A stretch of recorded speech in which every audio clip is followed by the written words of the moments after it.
Ya, salam Bapak Ibu Saudara, selamat berjumpa kembali dalam acara Santapan Rohani. Mari kita akan berdoa sebelum kita akan belajar dengan firman Tuhan. Kami merendahkan hati kami Bapa di surga, Bapa di dalam nama Tuhan Yesus kami mengucap syukur, kasih dan anugerah-Mu menyertai kami, memelihara kami, memberkati kami. Izinkan kami untuk kami belajar dengan kebenaran firman-Mu dalam nama Tuhan Yesus. Haleluya. Amin. Bapak Ibu Saudara yang terkasih dalam Tuhan, pada saat ini kita akan belajar dengan firman Tuhan dengan satu tema, Roh Tuhan berkuasa.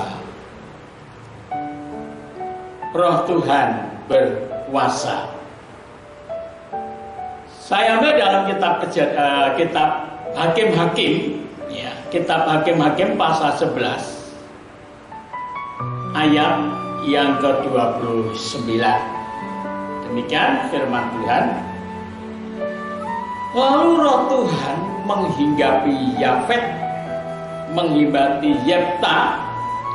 Ia berjalan melalui daerah Gilead dan daerah Manasye, kemudian melalui Mispa di Gilead, dan dari Mispa di Gilead ia berjalan terus ke daerah Bani Amon. Ya 30. Lalu bernasarlah Yefta kepada Tuhan, katanya, jika engkau sungguh-sungguh menyerahkan Bani Amon itu ke dalam tanganku, maka apa yang keluar dari pintu rumahku untuk menemui aku pada waktu aku kembali dengan selamat dari Bani Amon, itu akan menjadi kepunyaan Tuhan, dan aku akan mempersembahkannya sebagai kurban bakaran. Amin.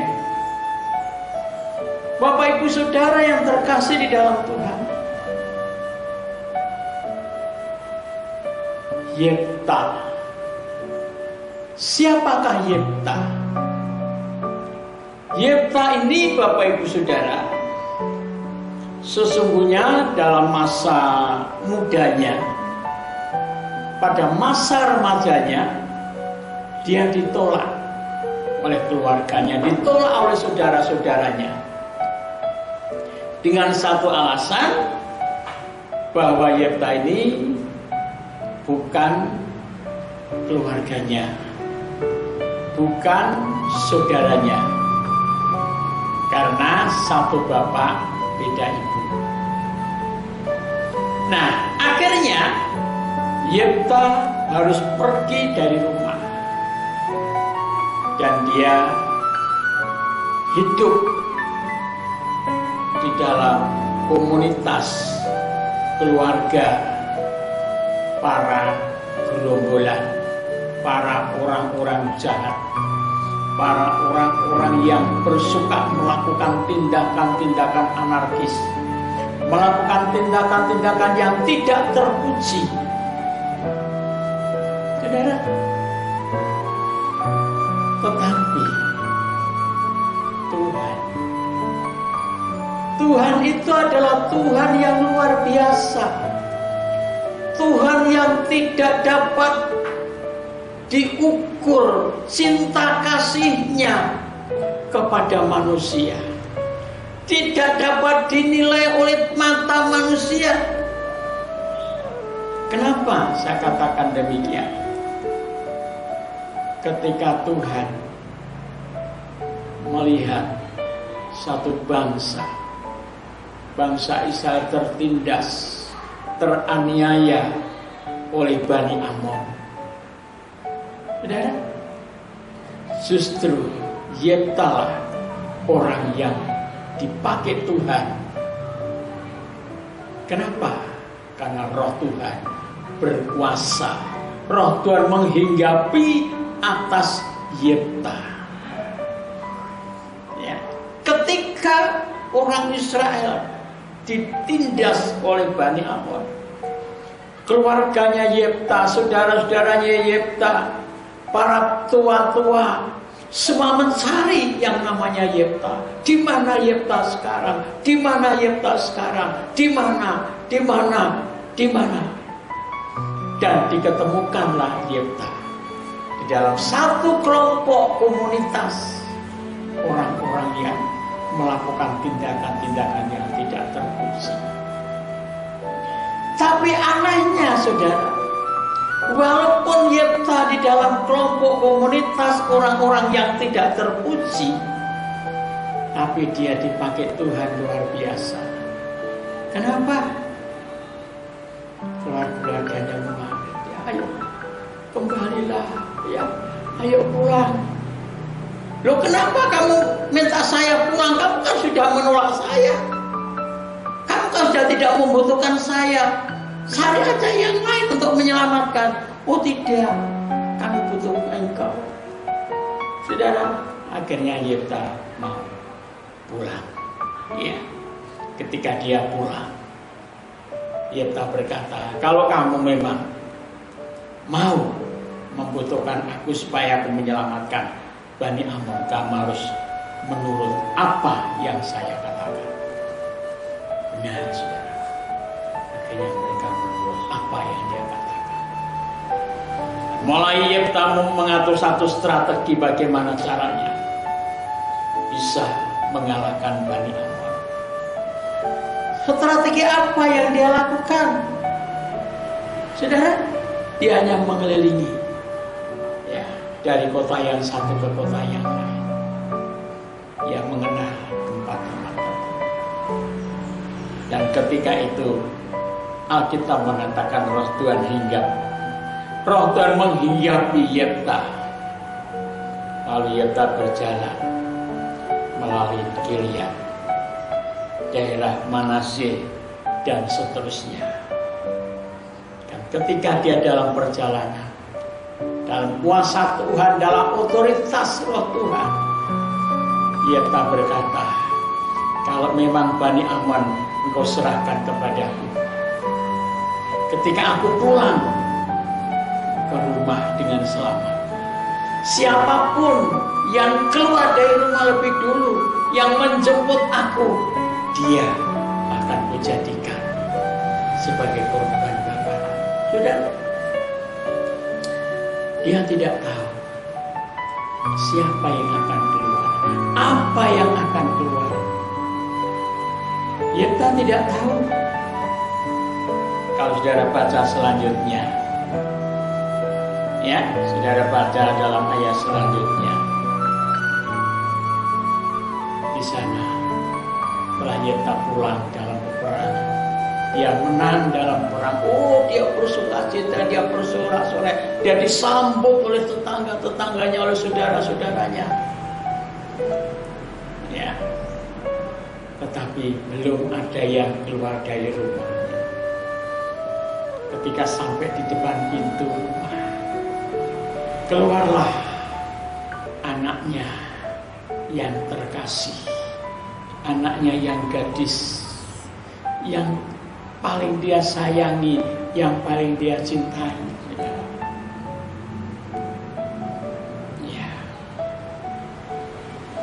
Ayat yang ke-34 dikatakan, ketika Yefta pulang ke Mizpah, kepada rumahnya, tampaklah anaknya perempuan keluar dan menyongsong dia dengan memukul rebana serta menari-nari. Ya, dialah anak yang tunggal. Ya, dialah anak yang tunggal. Selain dari dia, ya, tidak ada anaknya laki-laki atau perempuan. Itulah sebuah kehidupan. Ketika dia melihat anak yang dia kasihi, anak yang dia cintai, dia keluar dari rumahnya, menyongsong bapaknya karena bapaknya menang dalam perang. Tapi anak ini dia tidak tahu ketika bapaknya berbicara seperti itu. Tapi antara bapak dan anak sudah merupakan satu kesatuan yang tidak dapat terpisahkan. Ayat yang ke-37 berkata, ya, katanya kepada ayahnya, ya. Belum ayat 37, ayat 36 dulu saya bacakan. Tetapi jawabnya kepadanya, Bapa, jika engkau telah membuka mulutmu bernasar kepada Tuhan, maka perbuatlah kepadaku sesuai dengan nasar yang kau ucapkan itu. Karena Tuhanlah yang mengadakan bagimu satu pembalasan terhadap musuhmu, yakni Bani Ammon. Lagi katanya kepada ayahnya, hanya izinkanlah aku melakukan hal ini. Berilah keluasan kepadaku 2 bulan lamanya, supaya aku pergi mengembara ke padang gurun, ke pegunungan, menangisi kegadisanku.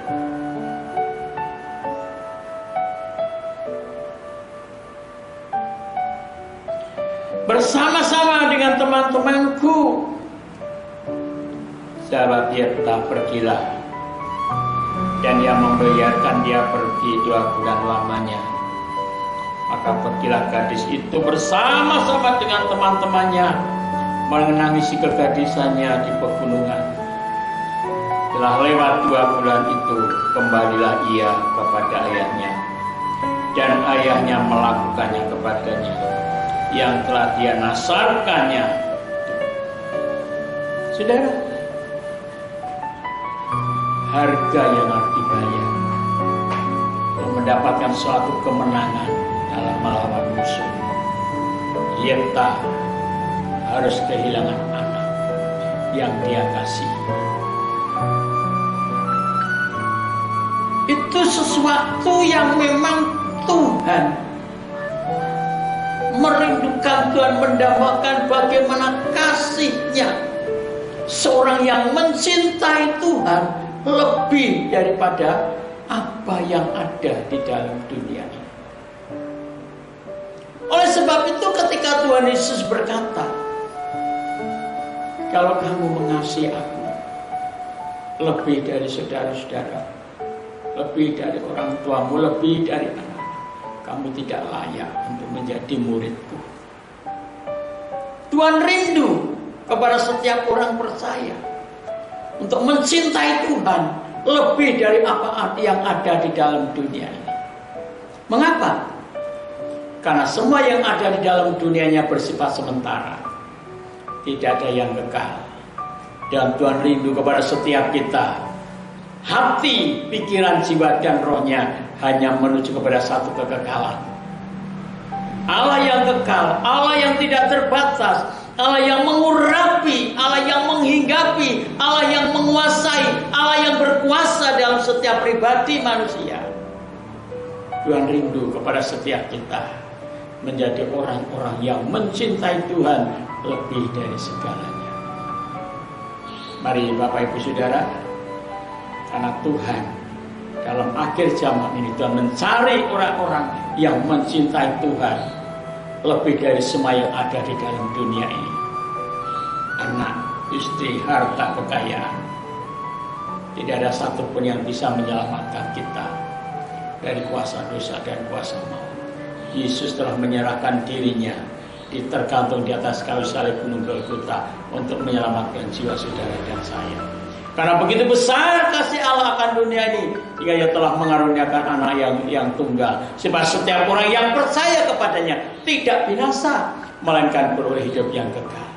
Hidup yang kekal sudah disediakan Allah oleh Yesus Kristus Tuhan kita. Mari kita sama-sama berdoa dan kita mengucap syukur kepada Tuhan. Kalau Yefta bisa mengasihi Tuhan lebih dari segalanya, maka saya percaya Bapak Ibu Saudara pun bisa mengasihi Tuhan lebih dari segalanya. Segala puji hormat dan syukur kami naikkan ke hadapan-Mu ya Bapa. kami percaya Engkau mendengar doa-doa kami. Kami percaya anak-anak-Mu menjadi anak-anak yang mengasihi Tuhan lebih dari semua yang ada. Terima kasih Bapa, kami mengucap syukur. Kami berdoa di dalam nama Tuhan Yesus. Ya, kami semakin hari semakin mencintai Tuhan, karena Tuhan sudah lebih dulu mencintai kami. Terima kasih Bapa, kami berdoa dalam nama Tuhan Yesus. Berkat-Mu turun atas kami. Haleluya. Amin.